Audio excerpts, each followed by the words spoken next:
ঈদ মানে বাংলাদেশি সিনেমা রিলিজের একটা বড় সিজন। কিন্তু একটা সময় ছিল যখন আমরা দেখতাম বাংলাদেশি সিনেমা মানে এক ধরনের বস্তাপচা formula film, story weak, making weak, আর দর্শকও আস্তে আস্তে সিনেমা হল থেকে দূরে চলে যাচ্ছিল। কিন্তু লাস্ট কয়েক বছর ধরে একটা ইন্টারেস্টিং পরিবর্তন দেখা যাচ্ছে। নিজের দেশের ইন্ডাস্ট্রি থেকেই আস্তে আস্তে বের হচ্ছে মানসম্মত সিনেমা, ভালো স্টোরি টেলিং, বেটার সিনেমাটোগ্রাফি আর একটা ফ্রেশ অ্যাপ্রোচ। আর এই পরিবর্তনের ধারাবাহিকতায় প্রত্যেক ঈদে এখন বেশ কিছু ইন্টারেস্টিং বাংলাদেশি মুভি রিলিজ পাচ্ছে। তাই আজকের ভিডিওতে আমরা কথা বলবো এই ঈদে রিলিজ হতে যাওয়া বাংলাদেশি মুভিগুলো নিয়ে। কোন কোন মুভি রিলিজ পেতে যাচ্ছে, সেগুলোর ট্রেলার দেখে কেমন লাগলো, আর মুভিগুলো কেমন হবে বলে আমার মনে হয়। সো চলেন ভিডিও শুরু করি। প্রথমে যেই মুভি নিয়ে আমরা কথা বলবো সেটা হলো বনলতা এক্সপ্রেস।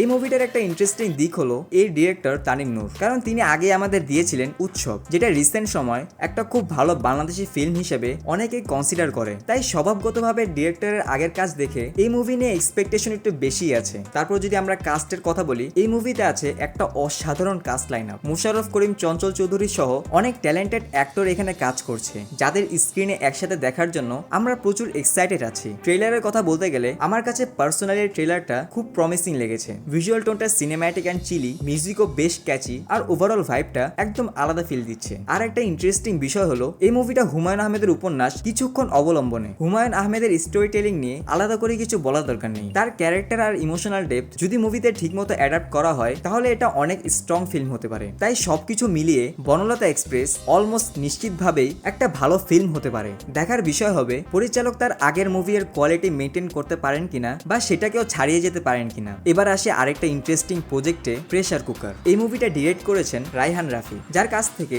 আমরা অলরেডি কিছু পপুলার কমার্শিয়াল ফিল্ম পেয়েছি। কিন্তু এই প্রজেক্টে মনে হচ্ছে তিনি একটু ডিফারেন্ট কিছু ট্রাই করেছেন। প্রথমে যে দুইটা পোস্টার রিলিজ হয়েছিল সেগুলো ছিল একদম ব্যতিক্রম ধরনের, কোনোভাবে দেখে মনেই হবে না দুইটা একই মুভি এর পোস্টার। তারপর যখন টিজার রিলিজ হলো সেটাও কোয়াইট প্রমিসিং লেগেছে। টিজারের মুড, টোন আর সাসপেন্স এলিমেন্ট গুলো বেশ ইন্টারেস্টিং ছিল।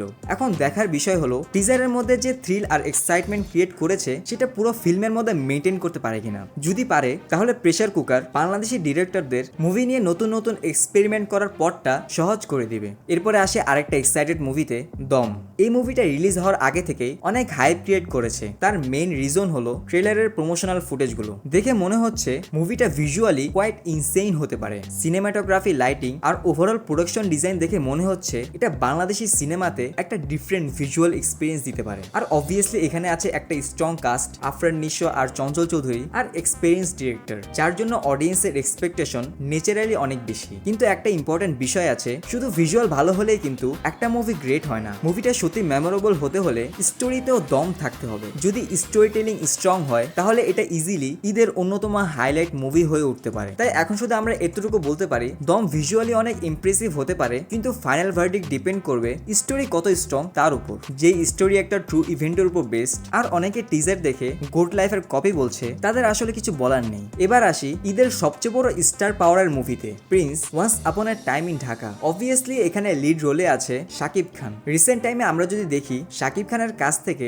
আমরা কিছু প্রমিসিং প্রজেক্ট পেয়েছি, যার জন্য ন্যাচারালি অডিয়েন্সের এক্সপেকটেশনও বেড়েছে। কিন্তু অনেস্টলি বলতে গেলে এই মুভি নিয়ে আমার একটু কনসার্ন আছে। ট্রেলারের প্রমোশনাল ফুটেজে আবারও দেখা যাচ্ছে ওই সেম ফর্মুলা এলিমেন্টস, বড় চুল, বড় দাড়ি, gangster look, machine gun action, আর কিছু জায়গায় পুর ভিএফএক্স। এই জিনিসগুলো যদি ঠিকমতো পলিশ করা না হয় তাহলে মুভিটা ইজিলি ক্লিশে ফিল হবে। তবে আমি চাই রিলিজের আগে যদি কিছু ভিএফএক্স ইমপ্রুভমেন্ট বা এডিট করা হয় তাহলে মুভিটা আরো সলিড এক্সপিরিয়েন্স দিতে পারে। এবার আসে রাক্ষস মুভিতে। রাক্ষসের ট্রেলারটা আমার কাছে ওভারঅল ভালো লেগেছে। কনসেপ্ট আর টোনে একটা ডার্ক ভাইব আছে, যা বাংলাদেশি কমার্শিয়াল সিনেমাতে বেশি দেখা যায় না। কিন্তু এখানেও আমার একটা কমপ্লেন্ট থাকবে, কিছু জায়গায় ভিএফএক্স ইরো চোখে পড়ে, স্পেশালি ব্লাড শট গুলোতে। অনেস্টলি বলতে গেলে এই ধরনের সিনগুলো অনেক সময় প্র্যাকটিক্যাল এফেক্ট দিয়েও করা যেত। তার সাথে আবার ফ্যামিলিয়ার লুক, বড় চুল, দাড়ি, মেশিন গান অ্যাকশন দেখতে একটু অ্যানিমেল ইন্সপায়ার্ড ভাইবও লাগে। ইন্সপিরেশন নেওয়া খারাপ কিছু না, কিন্তু আলটিমেটলি একটা মুভিকে স্ট্যান্ড আউট করতে হলে নিজের স্ট্রং স্টোরি আর ইউনিকনেস থাকা দরকার। তাই আমি অনেস্টলি চাই প্রিন্স আর রাক্ষস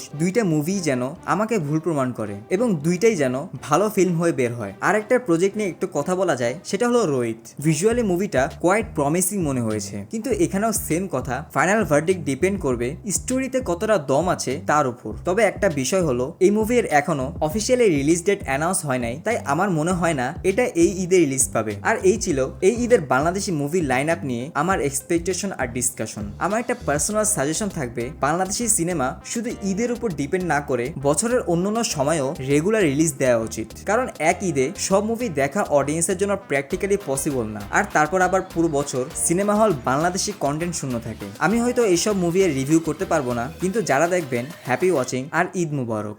দেখা হবে আপনার সাথে স্পাইডারম্যান ব্র্যান্ড নিউ ডে এর টিজার ট্রেলার ব্রেকডাউনে। বাই।